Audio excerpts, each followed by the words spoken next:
A verdade da fé, sem rodeios. Reflexões com Ricardo Gondim. Lucas 6:37. Não julguem, e vocês não serão julgados. Não condenem, e não serão condenados. Perdoem, e serão perdoados.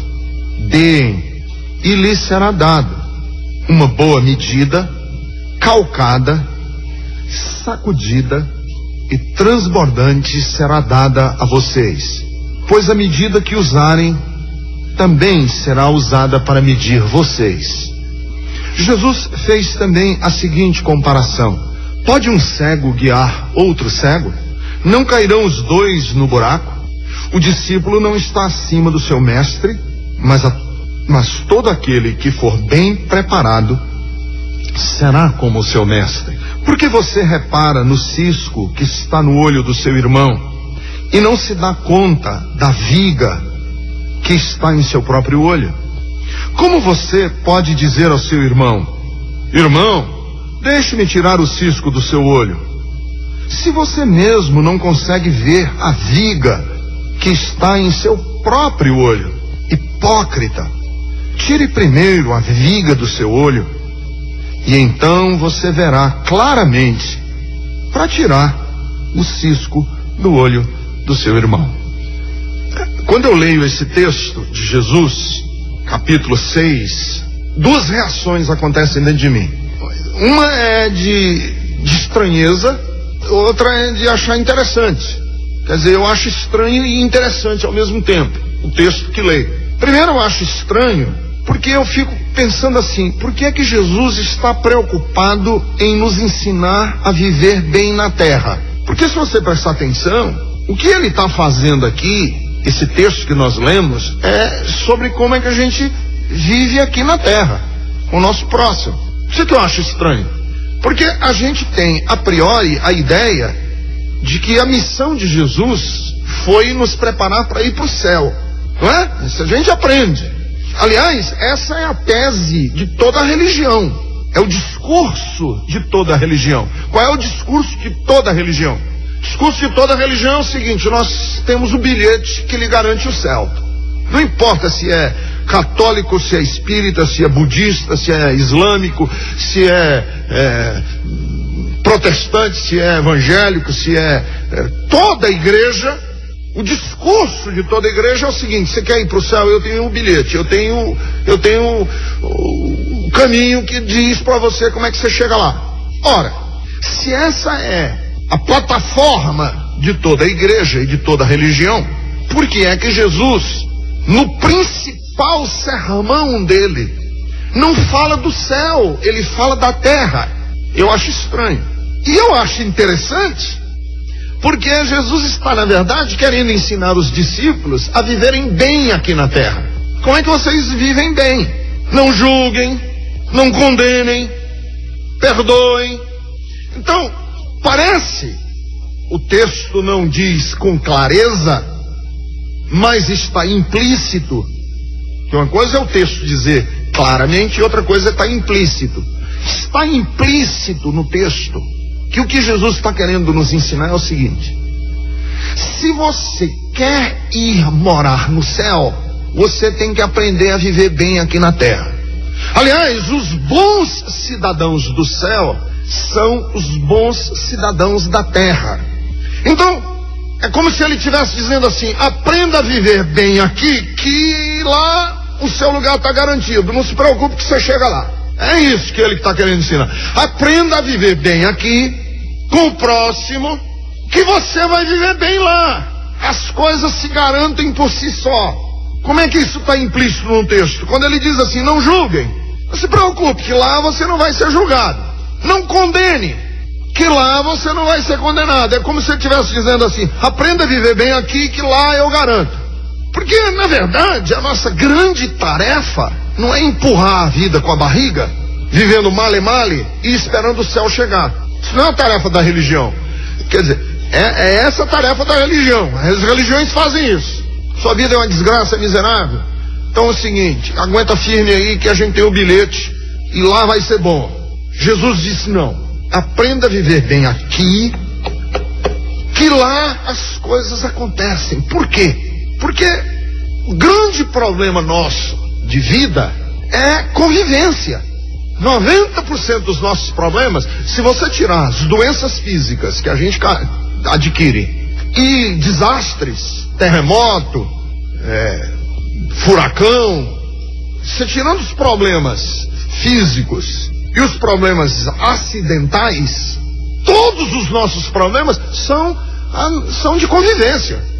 É aprender a conviver com o próximo. Todos os nossos problemas na vida são o quê? São relacionados com como é que eu convivo com o próximo. O grande problema nosso na vida não é aprender a conviver sozinho, porque nós não vivemos sós, nós precisamos do outro. E o outro é sempre um problema, conviver com os outros. Então assim, o grande problema de viver bem é a gente aprender a viver com o próximo, com o outro. Eu gostaria que o grande problema nosso na vida fosse o diabo. Eu gostaria, sinceramente, que o nosso grande problema na vida fosse o diabo. Por quê? Porque com o diabo a gente sai, e ele sai. Agora com o outro, com o próximo, você não diz sai, e a pessoa não sai. Ele te dá um murro na cara. Sai o quê, rapaz? Você tá pensando o quê? Vem cá, eu te pego aqui. Quer dizer, o grande problema nosso é que eu sou o próximo de alguém, e o alguém é o meu próximo, e a gente tem que aprender a conviver junto. Por que a gente tem que aprender a conviver bem aqui junto? Porque enquanto aqui nós estamos na terra, enquanto a gente está aqui na terra, e o outro é uma chateação, o outro nos importuna, a outra pessoa nos inquieta, a gente diz assim: qualquer dia esse miserável morre e eu fico livre dele. Mas quando chegar no céu, você vai ter que conviver comigo para sempre. E não adianta você dizer assim: esse miserável um dia vai desaparecer daqui. Que eu chegar lá, eu digo: cheguei. E aí a gente diz: agora e agora? Porque a gente não vivia bem lá, e agora que momento nós vamos viver aqui? Então assim, se você quiser viver bem lá no... O principal problema que você tem que resolver aqui na terra é o problema da convivência com o outro, com o próximo. Essa é a nossa maior dificuldade. Porque, na verdade, é essa a nossa dificuldade na vida. Qual é a dificuldade que você tem na vida? Fora doença, fora acidente que pode ter acontecido, são pessoas. Alguém que me fez o mal, alguém que me roubou, alguém que me insultou, alguém que me traumatizou. É a outra pessoa. Por isso é que os existencialistas franceses, Albert Camus, Freud, Sartre, aquela escola que era muito forte na Europa, Segunda Guerra Mundial, eles diziam o quê? Que o inferno é o outro. O inferno é o outro. Quer dizer, o inferno na minha vida é uma outra pessoa. É ter que conviver com o próximo. E se a gente for pensar bem, no mundo que nós estamos vivendo, o inferno é isso mesmo. São pessoas que nos fazem o mal. Quais são os infernos que foram produzidos na minha vida? Alguém, conselho mal dado, uma companhia ruim, um trauma que foi feito, criaram infernos na minha vida. Aí Jesus vem e diz o seguinte: você só pode viver no céu se você transformar o outro não no inferno, se você transformar no outro num parceiro. Então a mensagem de Cristo é completamente contrária à mensagem do existencialismo. Porque a mensagem do cristianismo é a mensagem seguinte: que você só encontra paz quando você deixa de ver o outro como um inferno. E se você vê aqui o que Jesus quis nos ensinar, é exatamente isso. Como é que nós aprendemos a conviver sem que o outro seja a causa do meu inferno, e sem eu ser a causa do inferno do outro? Porque eu também sou. Para algumas pessoas eu sou um inferno, e algumas pessoas para mim são um inferno. O nosso problema é convivência. É o principal problema da vida humana. Não é o diabo. O problema maior da nossa existência não é Satanás. Somos nós. Eu. E aí Jesus quer ensinar como é que a gente conserta essa lógica. E ele conserta essa lógica nos ensinando a viver bem. E ele estabelece 3 princípios aqui básicos de como é que a gente pode viver bem. Como é que a nossa vida aqui na Terra pode ser boa? Resolvendo esse problema da convivência. Primeiro, ele nos ensina que a vida é mais bem vivida quando nós não exigimos, mas nós oferecemos reciprocidade. Eu vou explicar para vocês. Não é quando eu exijo que as pessoas me tratem como eu trato. É quando eu ofereço tratar as pessoas como elas precisam ser tratadas. Que o grande problema nosso de convivência é que nós exigimos. Ora, se eu estou tratando bem, você tem que me tratar bem. Se eu estou sendo justo, você tem que ser justo comigo. Se eu estou sendo misericordioso, seja misericordioso comigo. A gente cobra reciprocidade. E aí Jesus diz o seguinte: se você quiser viver bem, não cobre reciprocidade, ofereça reciprocidade. Me ajude a tratar você como você está me tratando, a ser bom com você. E que a minha reciprocidade seja de eu tratar as pessoas não de acordo com a lógica da retribuição, mas com a lógica da bondade. Primeira coisa que Jesus diz. Porque o grande problema nosso é que nós estamos sempre cobrando. Opa, peraí, eu estou lhe tratando bem, que você me trata mal. Você tem que me tratar pelo menos igual. Aí a gente quebra essa lógica. Como? Não exigindo reciprocidade, oferecendo. Quando a gente para de exigir reciprocidade e oferece a reciprocidade da bondade e do amor, a gente quebra o ciclo da má companhia. Eu vou oferecer para você bondade, para que você me trate com a bondade que eu estou lhe oferecendo. Não juízo, não condenação, mas bondade, misericórdia, perdão. Quer dizer, quando a gente quebra essa lógica, nós temos possibilidade de viver melhor. E se tivermos possibilidade de quebrar essa lógica aqui, nós nos candidatamos a sermos cidadãos do céu. Então eu estava lendo essa semana sobre esse assunto e me chegou às mãos um texto do Charles Chaplin, que quando eu li eu falei, é isso. Ele diz assim, é muito lindo: ei, sorria, mas não se esconda atrás desse sorriso. Mostre aquilo que você é sem medo. Existem pessoas que sonham com o seu sorriso, assim como eu. Viva, tente. A vida não passa de uma tentativa. Ei, ame acima de tudo. Ame a tudo e a todos. Não feche os olhos para a sujeira do mundo. Não ignore a fome. Esqueça a bomba. Mas antes, faça algo para combatê-la, mesmo que se sinta incapaz. Procure o que há de bom em tudo e em todos. Não faça dos defeitos uma distância, e sim uma aproximação. Aceite a vida, as pessoas. Faça delas a sua razão de viver. Entenda as pessoas que pensam diferente de você. Não as reprove. Ei, olhe à sua volta. Quantos amigos você já tornou alguém infeliz hoje? Ou fez alguém sofrer com seu egoísmo? Ei, não corra. Para que tanta pressa?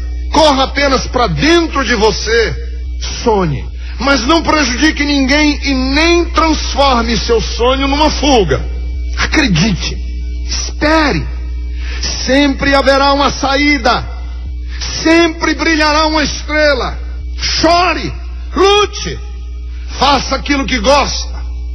Sinta o que há dentro de você. Ei, ouça. Escute o que as outras pessoas têm a dizer. É importante. Suba. Faça dos obstáculos degraus para aquilo que você acha supremo. Mas não se esqueça daqueles que não conseguiram subir a escada da vida. Ei, descubra aquilo que há de bom dentro de você. Procure acima de tudo ser gente. Eu também vou tentar. Ei, você não vai embora. Eu preciso dizer-lhe que te amo, simplesmente porque você existe. Então Jesus já tinha falado há 2000 anos atrás, antes do Charles Chaplin escrever isso aqui, que a lógica para uma vida bem vivida é essa mesma, tá certo? Não condene, não julgue, perdoe, porque se você fizer isso, você para de ter uma exigência de reciprocidade e você começa a viver numa relação em que você não está exigindo que os outros façam aquilo apenas que você está fazendo. Segundo princípio que Jesus ensina aqui é que a vida é mais bem vivida quando nos conscientizamos de que somos afetados e afetamos outras pessoas. Quando é que a vida é mais bem vivida? Quando nós nos conscientizamos de que nós somos afetados por outros e de que nós afetamos outras pessoas. A cada encontro, nós nos redefinimos como pessoas. Cada vez que você encontra alguém, em cada encontro da vida, você não é mais a mesma pessoa. Foi essa comparação que Jesus quis dizer quando ele disse um cego guiando outro cego. Ele disse, o que ele está querendo dizer é o seguinte: a sua vida está guiando alguém a algum lugar.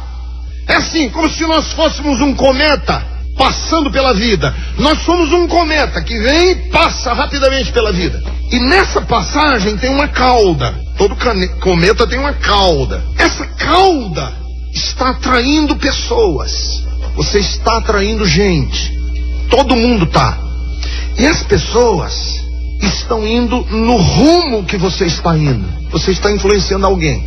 E alguém está ali influenciando. É assim.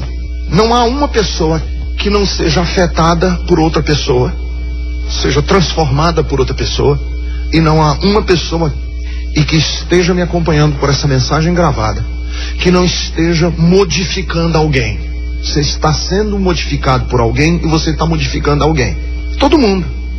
Uma experiência que eu tive recentemente. Um casal aqui da nossa igreja teve uma filhinha com uma doença genética gravíssima, a Vitória. Meninazinha chamava-se Vitória. Ela só viveu cerca de 10 dias aqui na terra. Eu nunca vi, meus olhos nunca contemplaram, porque quando eu fui visitá-la no hospital, eu não pude entrar na UTI. Não deixaram eu entrar na UTI neonatal. E quando ela morreu, que eu fui fazer o sepultamento, o caixãozinho pequenininho assim, branquinho, estava lacrado e eu não vi a Vitória, nunca vi. 10 dias ela passou aqui na terra. E nós estávamos fazendo o enterro daquela criança naquele cemitério, 5 horas da tarde, o sol se pondo, o crepúsculo do dia, aquele ambiente nostálgico e melancólico e bucólico do fim do dia. E a gente enterrando a Vitória, eu fiquei olhando para aquele caixãozinho, eu falei assim, que a minha experiência de vida, eu ia sair daquele cemitério uma pessoa diferente. E eu fiquei pensando, que coisa interessante. Uma meninazinha de 10 dias de vida só mudou a minha vida. Eu nunca mais vou ser o mesmo. Nunca mais eu vou ser a mesma pessoa. Porque a Vitória causou um impacto na minha vida, nos meus valores, na minha teologia, naquilo que eu conheço a respeito de Deus. Ela mudou um monte de coisa a meu respeito, dentro de mim, na minha alma. 10 dias só, que eu nunca nem vi. Então o que Jesus quer dizer é o seguinte: você está também afetando alguém. Alguém está olhando para você. E o nosso problema de convivência é quando a gente se conscientiza de que a nossa vida é afetada e afeta outros. Porque se a gente tiver essa consciência, eu vou tomar cuidado para não levar ninguém para o buraco. Porque Jesus disse que um guia está guiando outro guia. Um guia está guiando o outro. Alguém está guiando alguém sempre. E quando você se conscientiza de que você está guiando alguém, você toma mais cuidado para esse alguém não ir para o buraco. Porque a lógica é que um cego guiando outro cego, os dois caem no barranco. Então a vida é mais bem vivida quando a gente se conscientiza disso. Eu estou sendo afetado por alguém. Será que essa pessoa que influencia a minha vida está me levando para o buraco? É uma pergunta que eu tenho que fazer. Porque alguém está me influenciando. Eu estou influenciando alguém. E a influência que eu estou produzindo na vida dessa pessoa está levando ele para o buraco? Terceira coisa que Jesus quis ensinar aqui nesse texto, que eu acredito, na minha leitura do texto, que a vida é mais bem vivida quando nós não tentamos minimizar as nossas falhas, apontando os erros alheios. A vida é mais bem vivida quando nós não tentamos minimizar as nossas falhas, apontando para os erros alheios, que é a lógica da trave e do cisco. Você vê um cisco no olho do seu irmão e você não repara que você tem uma longarina nos seus olhos, que você tem uma estaca, um poste,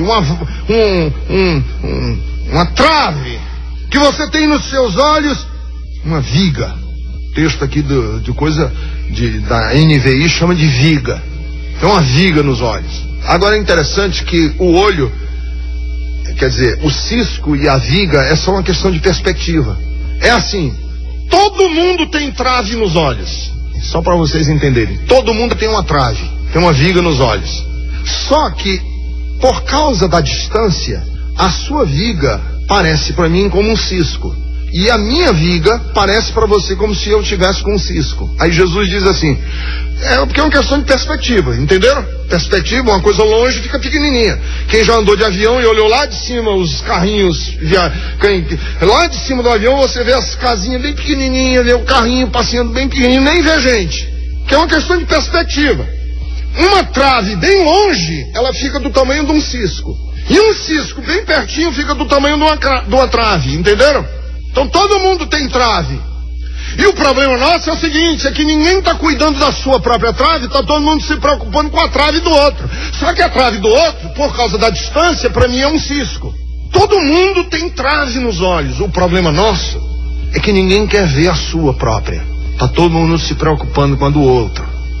E essa é um artifício que a gente faz para minimizar a nossa própria consciência do que somos. Eu um dia desses, algum tempo atrás, já faz tempo, eu fui passar um dia na penitenciária do Carandiru, que recentemente foi implodida, os últimos prédios se acabaram.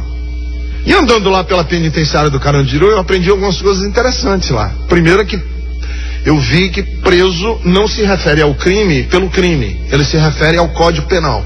Preso não fala assim, eu cometi estupro, o meu é latrocínio. Ele cita o Código Penal. Então eu estava conversando com um lá, crente. Isso aí, meu irmão, você vai ficar aqui quanto tempo? 17. Aí eu digo, e qual foi assim a causa que você... Aí ele, código tal. Aí eu não sei nada de Código Penal, né? Só sei 171. Eu não sei nada, eu fiquei assim, né? E outro, e o seu? E aí ele, código tal. E o seu, código tal. Aí a pessoa que estava me ciceroneando lá pelos corredores do Carandiru, eu falei, mas esse negócio dos códigos aí, eu estou perdidozinho nos códigos. Aí ele disse, pastor, aqui ninguém se refere ao crime, aqui se refere ao Código Penal. E uma coisa que eu descobri é que preso conhece lei melhor do que muito advogado. Os presos sabem tudo do Código Penal. E lei de execução, e disso, daquilo, e conversa como se fosse um advogado. E quando eu saí do Carandiru, eu fiquei pensando por que eles não se referem ao crime pelo nome, e sim ao número do código, que é uma forma de aliviar a culpa. É muito mais fácil você dizer, eu fui preso pelo código 12, do que você dizer, eu fui preso por tráfico, sou traficante. É muito mais leve, ou não é? Muito mais leve você dizer, fui preso pelo código tal, do que você dizer, eu sou um homicida. E o meu é latrocínio. Você não gosta de dizer esses nomes. Que é mais ou menos a lógica que eles lá tem dentro da cadeia, inclusive é essa. Que o cara que roubou, ele tem desprezo pelo que matou. Porque ele diz assim, olha, ainda bem, meu é só roubo. O outro lá, eu só matei um. Aquele lá matou 10. E o que matou 10, disse, não, eu matei, mas...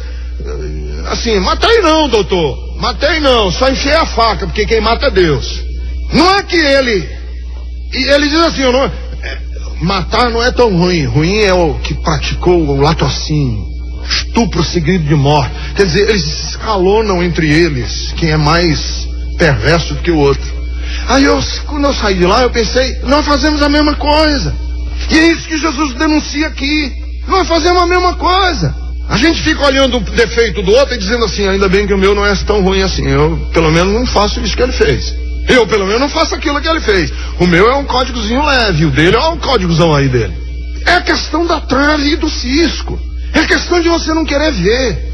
Então, Jesus estabelece aqui 3 princípios sobre a vida. A vida é mais bem vivida quando não é vivida na lógica da reciprocidade. A vida é mais bem vivida quando a gente se conscientiza de que nós estamos carregando alguém para algum lugar. E se você sabe que está carregando alguém para algum lugar e que tem gente que está carregando você para algum lugar, e você se conscientiza disso, que você pode estar levando alguém para o barranco, para o buraco, você vive com mais cautela e com mais amor. E em terceiro, a vida é mais bem vivida quando nós não tentamos minimizar os nossos problemas, as nossas falhas, os nossos pecados, apontando e indicando que o outro é pior do que a gente, porque fez aquilo e a gente não fez. Que é a questão da trave e do cisco. E aí, em cima disso, eu queria estabelecer com vocês alguns conselhos. São 3 princípios, mas deixa eu dar alguns conselhos de como é que a gente pode viver bem. Porque se a gente aprender a viver bem aqui, a gente aprende e se candidata a viver bem no céu. Os melhores cidadãos do céu são as pessoas mais conscientes da vida na terra. Como? Deixa eu lhe dar algum conselho. Primeiro conselho que eu queria dar para você: tome muito cuidado para você não presumir culpa antes do juízo. Não presuma culpa antes do juízo nas suas relações com as pessoas. Não deixe que você já estabeleça a culpa do outro antes mesmo de averiguar, de saber, de conhecer. Não se apresse a ser juiz do outro. E pior ainda, não deixe. Aliás, isso é um princípio básico do direito. O princípio básico do direito é que todos são a priori inocentes. Você não pode a priori estabelecer a culpa e depois fazer o juízo, o julgamento, só para provar a culpa que já está estabelecida. Você tem indícios, mas você não tem a culpa. A culpa só depois de julgado. E é isso que Jesus quis dizer nas nossas relações. Que um dos princípios do direito é esse, né? O ônus da prova é de quem acusa e não de quem se defende. Então o que Jesus quis dizer é isso: não estabeleça, não deixe que o juízo se apresse. Deixa eu só explicar o que eu estou querendo dizer com ilustração. Tinha um senhor viúvo que morava numa floresta, caçador, que tinha um cão de guarda, um pastor alemão, treinado, adestrado. Vivia ele, o filho e esse cão de guarda. Um dia ele saiu para caçar e deixou o filho aos cuidados do cão de guarda, porque ele tinha que caçar para comer. Saiu para caçar. Está caçando na floresta o dia inteiro. Quando ele volta no fim da tarde, à distância, antes de chegar em casa, ele vê o cão de guarda lambendo os lábios, melado de sangue, um rastro de sangue atrás, na porta da casa. Vez por outra lambia os lábios. Quando o caçador viu o cão de guarda lambendo os lábios na porta da casa, cheio de sangue, imediatamente ele armou a arma e atirou um tiro certeiro na cabeça do pastor alemão. O cachorro morreu. Ele saiu correndo na direção de casa, abriu a porta e foi seguindo o rastro de sangue. E quando chegou no corredor da casa, 2 lobos estavam mortos no corredor da casa. E ele abriu a porta do quarto. O filhinho estava são e salvo dentro do berço. O cachorro tinha salvo a vida do filho. E ele, porque se apressou no juízo, matou aquele que tinha sido o defensor do seu filho. E Jesus disse: não julguem. Não deixe que as suas antipatias, as suas emoções determinem as provas antes de você saber. Porque às vezes a gente está inquieto, às vezes a gente não gosta do outro, e quando a gente não gosta do outro, a gente já julgou ele, E o que fez a gente julgar foi a nossa indisposição, nossa antipatia. E às vezes a nossa antipatia é tão tendenciosa que tudo que acontece e que o outro faz só confirma aquilo que a gente estabeleceu que ia fazer. Então assim, tem muita gente que eu não gosto. Eu não gosto de certas pessoas. Aí tudo que aquela pessoa faz, pra mim só prova o que eu sempre achei. Entendeu? Eu sempre pensei isso mesmo dessa pessoa. E tem muita gente que não gosta de mim. Um monte de gente que não gosta de mim. Me acha horrível. Então imaginar que uma pessoa não gosta de mim. Eu não gosto daquele pastor, ele é grosso, ele é pedante, é orgulhoso, é vaidoso. Não vou, mas vamos lá, rapaz, vamos lá, não sei o que, vem.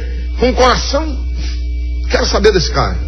Se eu for levantar a oferta e dizer, irmão, nós temos que pagar esse prédio, tem misericórdia, Jesus está vendo? Isso é um ator maravilhoso, só para tirar o dinheiro de vocês. Se eu chegar e dizer, irmãos, tá vendo?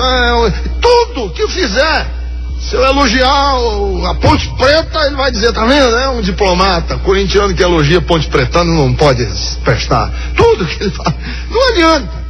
E o que Jesus quis dizer foi, amigo, não permita que isso na sua vida seja determinante nas suas relações. Por isso é que ele começa dizendo, não julguem. E é interessante que o versículo 37, ele não é composto de várias frases, ele é uma só coisa. Não julguem, não condenem, perdoem. Então, é como se a gente estabelecesse na nossa vida que nós não vamos deixar o caminho mais fácil, que é o caminho do quê? É o caminho da gente antipatizar o outro e a gente já estabeleceu um juízo sobre a cabeça daquela pessoa e aquela pessoa não tem possibilidade de se recuperar nunca. O Carlos Drummond de Andrade fez um poema, escreveu um poema que é muito lindo. Ele chama Reverência ao Destino, que é isso. É muito mais fácil você condenar, você julgar, você alijar o outro do que você caminhar com ele no perdão. Olha como é lindo o poema do Carlos Drummond de Andrade. Falar é completamente fácil quando se tem palavras em mente que expressem sua opinião. Difícil é expressar por gestos e atitudes o que realmente queremos dizer e o quanto queremos dizer antes que a pessoa se vá. Fácil é julgar pessoas que estão sendo expostas pelas circunstâncias. Difícil é encontrar e refletir sobre os seus erros, ou tentar fazer algo diferente que já fez muito errado. Fácil é ser colega, fazer companhia a alguém, dizer o que ele deseja ouvir. Difícil é ser amigo para todas as horas e dizer sempre a verdade quando for preciso, e com confiança no que se diz. Fácil é analisar a situação alheia e poder aconselhar sobre esta situação. Difícil é vivenciar esta situação e saber o que fazer, ou ter coragem para fazer. Fácil é demonstrar raiva, impaciência, quando algo o deixa irritado. Difícil é expressar o seu amor a alguém que realmente te conhece, te respeita e te entende, e assim que perdemos pessoas especiais. Fácil é mentir aos quatro ventos o que tentamos camuflar. Difícil é mentir para o nosso coração. Fácil é ver o que queremos enxergar. Difícil é saber que nos iludimos com o que achávamos ter visto. Admitir que nos deixamos levar mais uma vez. Isso é difícil. Fácil é dizer oi, como vai? Difícil é dizer adeus, principalmente quando nós somos culpados pela partida de alguém das nossas vidas. Fácil é abraçar, apertar a mão, beijar de olhos fechados. Difícil é sentir a energia que é transmitida, aquela energia que toma conta do corpo como uma corrente elétrica, quando nós estamos em contato com a pessoa correta. Fácil é querer ser amado. Difícil é amar completamente só. Amar de verdade, sem ter medo de viver, sem ter medo do depois. Amar e se entregar, e aprender a dar valor somente porque Ele te ama. Fácil é ouvir a música que toca, difícil é ouvir a consciência, acenando o tempo todo, mostrando nossas escolhas erradas. Fácil é ditar regras, difícil é segui-las. Ter a noção exata das nossas próprias vidas, ao invés de ter noção da vida dos outros. Fácil é perguntar o que deseja saber, difícil é estar preparado para escutar essa resposta, ou querer entender a resposta. Fácil é chorar, sorrir quando dá vontade. Difícil é sorrir com vontade de chorar. Chorar de rir quando chega a alegria.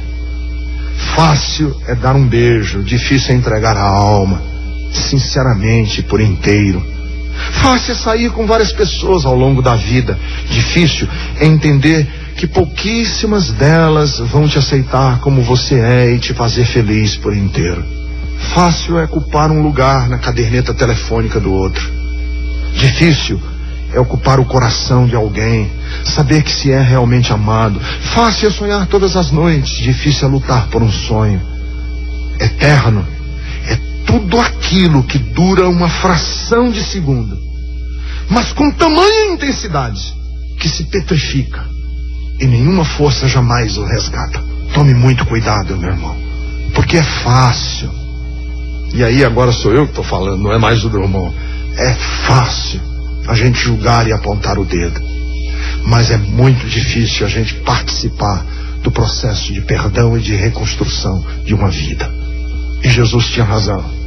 Não julguem, porque vocês não serão julgados. Não condenem, porque você não vai ser condenado. Perdoem, e vocês serão perdoados. Segundo, primeiro eu disse, tome cuidado.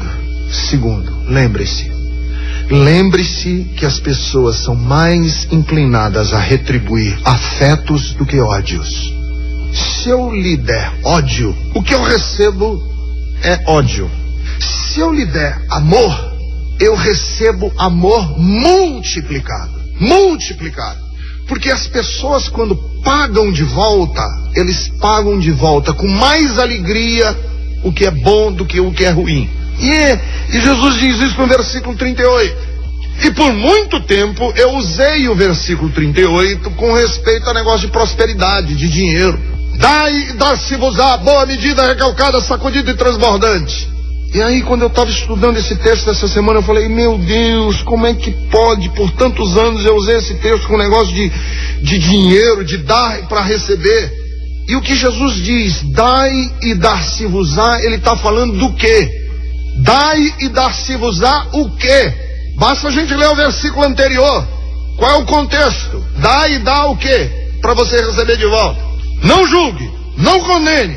Aí ele manda a gente dar uma coisa, o quê? Perdão. Quando ele diz aqui, dai e dar-se-vos-á, não é dinheiro. Eu posso até usar, se eu quiser, o versículo para ele significar dinheiro, mas não é isso que Jesus está falando. Eu posso pegar esse texto, tirar do contexto e dizer, olha, tem um versículo na Bíblia que diz, dai e dar-se-vos-á. E a gente usar isso para dinheiro, usar isso para oferta missionária. Pode usar, mas não é isso que Jesus está dizendo. Quando Jesus diz, dai e dar-se-vos-á, boa medida, recalcada, sacudida e transbordante, ele está falando de perdão. Como se ele estivesse dizendo assim, se você quiser viver com abundância de perdão e de misericórdia na sua vida, use isso com outros, porque a medida que você medir é a medida que você vai ser medido. Quando nós semeamos bondade, nós colhemos safra de bondade. E quem já foi aqui numa feira e já fez compra em feira livre, sabe o que eu estou dizendo. Fica aquele saco de arroz, saco de açúcar, de trigo, que o feirante pega assim a medida para tirar o trigo, tirar o arroz, o açúcar. E não sei se vocês já viram que às vezes ele dá uma sacudida, bate 2 vezes no chão, para que o saco fique compacto e caiba mais. Jesus diz, dai perdão, porque você vai receber de volta boa medida, recalcada, sacudida, batida de volta e transbordante. Porque com a medida que nós medirmos, é a medida que nós vamos ser medidos. Então, A gente precisa aprender esse princípio na vida. Lembre-se disso. Você quer perdão na sua vida? Seja perdoador. Você quer ter misericórdia de Deus na sua vida? Seja misericordioso. Você quer ser compassivo na vida? Seja compassivo. Terceiro, conscientize-se. Primeiro foi, tome cuidado. Segundo, lembre-se. Terceiro, conscientize-se. Sempre há alguém se inspirando em você. Alguém está prestando atenção à sua vida. E quando alguém está prestando atenção à sua vida, você é responsável por conduzir ou não essa pessoa para o buraco. Alguém está olhando para você. Quem está olhando para mim? Eu não sou ninguém. Opa, alguém está olhando para você. E o seu estilo de vida, as suas opções, o seu comportamento, a maneira como você age, as escolhas, os valores que você adota, esses valores, escolhas e opções estão influenciando outras pessoas. Por isso que Jesus disse, pode um cego conduzir outro cego. Não, os dois vão cair no barranco.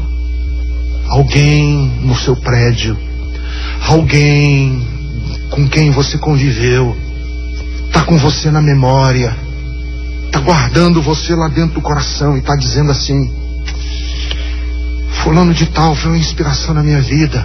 Ele viu você cantar, talvez numa igreja. Talvez ele viu você dar um testemunho em algum lugar. E hoje ele olha para você. E ele diz assim: eu queria aquela pessoa hoje perto de mim aqui. E aí você é que tipo de inspiração para essa pessoa? Qual a resposta que você dá para essa pessoa? Desse dia eu ouvi um adolescente com uma camiseta que dizia assim: não me siga, eu também estou perdido. Tem gente... Essa é a mensagem que muitos de nós estamos passando para as pessoas: não me siga. Não me siga, não olhe para o meu casamento, que isso aqui é um desastre. Não olhe para a minha vida financeira, que eu sou uma vergonha. Não olhe para os meus critérios, porque eu sou o caminho do desastre. Eu sou um cometa que está indo para o buraco. Não me siga. Não venha na cauda desse cometa, porque a cauda desse cometa é uma cauda que vai levar para o desespero e para a morte. É essa a missão. Talvez você não fale com as palavras, mas você fala com a sua vida. E a pessoa vai para o buraco e você nem sabe que ele foi para o buraco. E quem levou ele para o buraco foi você. Nós tivemos um rapaz na Bethesda chamado Marcos. Nós fizemos um ar livre. Ar livre é um culto, praça pública. Os crentes fazem uma roda assim, canta 5, 6 músicas, alguém dá o testemunho e o pastor prega. E o Marcos deu testemunho que Jesus tinha transformado a vida dele, que ele tinha sido um rapaz que tinha sido preso, tinha sido jogado na cadeia, e que ele tinha sido uma vergonha para os seus pais, e que ele foi preso várias vezes, etc. Deu testemunho em praça pública. Alguns meses depois o Marcos se desviou do evangelho, saiu da igreja, foi embora. Passados aí uns 4, 5 meses, o Marcos está num bar, fumando, bebendo cachaça com os amigos, embriagado já. E um dos atendentes do bar chega para o Marcos e diz assim: Marcos, não sabia o nome dele, rapaz, há 4 meses atrás eu estava numa praça pública e eu ouvi você falar, e desde aquele dia a sua vida tinha inspirado a mim, e eu venho todos os dias dizendo para mim: eu ainda vou sair desse bar, eu ainda vou sair desse bar. E hoje, quando eu chego aqui e vejo você embriagado, com um toco de cigarro na canto da boca, falando pornografia, hoje o meu mundo desmoronou. E foi ele que contou para mim essa história. O Marcos contou essa história para mim. Ricardo, naquele dia eu me senti o mais miserável de todos os homens. Eu era um cego, guiando outro cego para o inferno. Não era eu que estava indo para o inferno, eu estava levando o outro para o inferno. Pai, você e sua mulher, quando estão conversando no carro, quando você está dialogando em casa, as coisas que você faz, as observações, seu estilo de vida, suas opções éticas, seus comportamentos espirituais, eles estão inspirando pessoas que você nem imagina. Tem alguém que está andando na cauda da sua vida, e eu estou andando na cauda de outros. Você está andando na cauda de outro. Quem é que está inspirando você? Porque todo mundo está afetando todo mundo. Todo mundo está transformando todo mundo. Que rumo vai levar a sua vida e quem você está levando nas opções que você está fazendo. E deixa eu só terminar dizendo assim: conscientize-se. Por último, não esqueça, aquilo que mais lhe importuna no próximo é uma deficiência que você tem em você mesmo. Aquilo que mais você não gosta no outro, geralmente é uma coisa que nós temos em nós mesmos. Porque é o cisco e a trave, entendeu? Às vezes as pessoas que mais me enervam é porque ele tem uma trave do tamanho da minha e eu não gosto de olhar para ele porque ele se parece comigo. Eu já vi assim na minha própria vida. Quando eu me torno severo demais numa posição é porque eu estou querendo camuflar um defeito meu. As pessoas que são rígidas demais, eu já aprendi isso. Gente que não tem humanidade, é rígido, seco, grosso, estúpido. Pode prestar atenção. Ele está varrendo alguma coisa para debaixo do tapete da vida dele. Porque se ele for consciente das traves que ele tem no olho dele, ele é mais misericordioso. Ele vai dizer: opa, calma. Então assim, tome muito, não esqueça disso, que aquilo que você mais se importuna é geralmente aquilo que você mais tem. Por isso é que a gente tem que ter sempre consciência de quem nós somos diante de Deus. E eu vou terminar dizendo só isso aqui: acredite, você tem mais o que consertar do que imagina. Tem mais coisa na sua vida que precisa de conserto do que você imagina. É igual um carro velho que você leva no mecânico. Já levou um carro velho no mecânico, o mecânico olha e diz: E você diz: e aí? Ele disse: sei não, não sei nem por onde começar.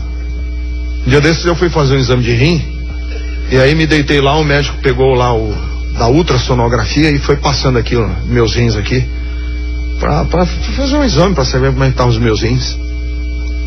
Aí quando ele passou num dos rins, eu nem me lembro mais qual, ele passou num, ele fez Aí eu gelei, né? Nem me mexia, paralisado aí. Aí ele ficou só ali em cima. Ele olhava, fazia assim.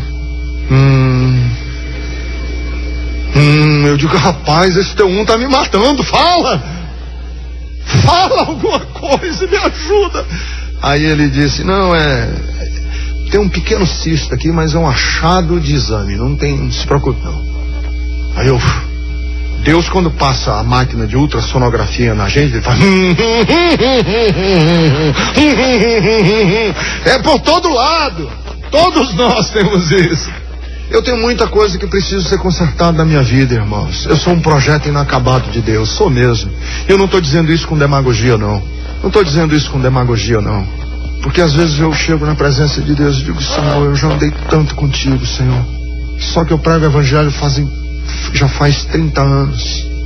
Pregando o evangelho, Senhor, e eu me sinto como que se eu tivesse ainda começando. Às vezes eu cometo os erros mais elementares. Eu faço as besteiras mais bobas.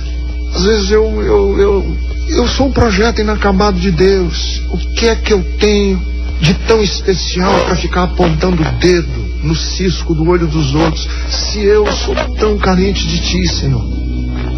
Eu sou carente de Deus. Meu amigo, Deus tem tanta coisa para consertar na sua vida, tanta coisa para consertar nos nossos valores.